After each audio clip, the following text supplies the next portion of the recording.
අපි මුලින්ම ඇඳට එන මැද පැනල් එකේ මේ ආකාරයට ලීඩබල් ටික සම්බන්ධ කරගන්න ඕනේ. මැද පැනල් එකට දෙපැත්තටම එනවා ලීඩබල්. මම හයි කරලා තියෙනවා වීඩියෝ එකේ පේනවා ඔයාලට. ඒ ආකාරයට තමයි හයි කරගන්න ඕනේ ලීඩබල් ටික. ඒ වගේම කැම් ලොක් දෙකක් යනවා දෙපැත්තට. අපි ඊට පස්සේ බලමු ඇඳ හයි කරගන්නේ කොහොමද කියලා. ඔයාලට පේනවා මම ෂෙල්ෆ් හතරක් හයි කරලා තියෙනවා. ඒ ලොකු ෂෙල්ෆ් දෙකයි පොඩි ෂෙල්ෆ් දෙකයි. මේ ආකාරයට තමයි රටාව පටන් ගන්නෙ. අනිත් ටිකෙත් ඔය විදිහට තමයි හදා ගන්න ඕනේ. අපි බලමු ෂෙල්ෆ් එකේ කැම් ලොක් එකේ එන පැත්ත තමයි සයිඩ් පැනල් එක පැත්තට එන්න ඕනේ.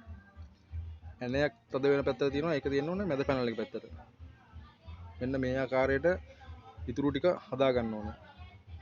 ඔයාලට වෙනවා ලොකු දෙකයි පොඩි දෙකයි ලොකු දෙකයි පොඩි දෙකයි වගේ තමයි රටාව හදා ගන්න ඕනේ සැකිල්ල. මේ විදිහට අපි හදාගත්තට පස්සේ අපිට ඊළඟට තියෙන්නේ ඇඳට එන සයිඩ් පැනල් ටික සම්බන්ධ කරගන්න. ඔයාලට වෙනවා සයිඩ් පැනල් එකෙත් මම ඇන ටිකයි ලීඩබල් ටිකයි සම්බන්ධ කරලා තියෙනවා. මෙන්න මේ පේන විදිහට තමයි මේ ටික හදා ගන්න ඕනේ. අනිත් පැත්තත් ඒ විදිහටම තමයි එන්නේ. ඊට පස්සේ ඔය විදිහට හදාගත්තට පස්සේ අපිට තියෙන්නේ කැම් ලොක් එකට තියලා ඒක තද කරලා ලොක් කරගන්න. මෙන්න මේ විදිහට සම්බන්ධ කරගත්තට පස්සේ අපිට ඊළඟට තියෙන්නේ ඇඳට එන හෙඩ් බෝඩ් එක සවි කරගන්න.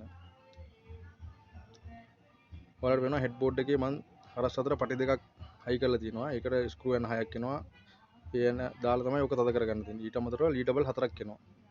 මැදට එක ඇණයක් එනවා. ඔය විදිහට හයි කරගත්තට පස්සේ තමයි හෙඩ් බෝඩ් එක පැත්ත තියලා පිටින් ඇන දාන්න ඕනේ 4ක් දෙපැත්තට. ඒක දාලා මෙන්න මේ විදිහට සම්බන්ධ කරගත්තට පස්සේ අපිට ඊළඟට තියෙන්නේ මේකේ ෆුට් බෝඩ් එක දාගන්න. ඒකෙත් එමයයි සයිඩ් එකට එනවා හරස් අතර දිග පටි දෙකක්. ඒකත් ඇන දාලා අර වගේ හයි කරගන්න ඕනේ. ඒ වගේම ලීඩබල් දෙකක් එනවා මැදට ඇණයක් එනවා. ඒකත් හෙඩ් බෝඩ් එක හයි කරපු විදිහටම තමයි හයි කරගන්න තියෙන්නේ.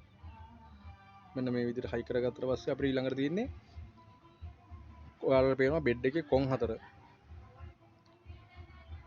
මෙන්න මේ කොන් හතරට මේ මගේ අතේ තියෙන L බ්‍රැකට් ටික සම්බන්ධ කරගන්න ඕනේ මේ චූටි ඇනේ දාලා.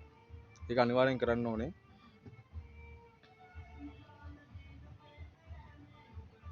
මේ විදිහට අපි ඔක්කොම ඇඳ කම්ප්ලීට් කරගත්තට පස්සේ අපිට ඊළඟට තියෙන්නේ මේකට එන පැලට් බෝඩ් එක දාගන්න. ඒක හයි කරන්න දෙයක් නැහැ. ඒක නිකන් උඩින් තියන්න තියෙන්නේ.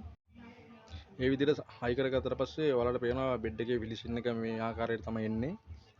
ඉතින් මේ වගේ වටිනා වීඩියෝ එකක් අරන් ඉදිරියේදීත් මම ඔයාලා හමුවන්න එන්නම්.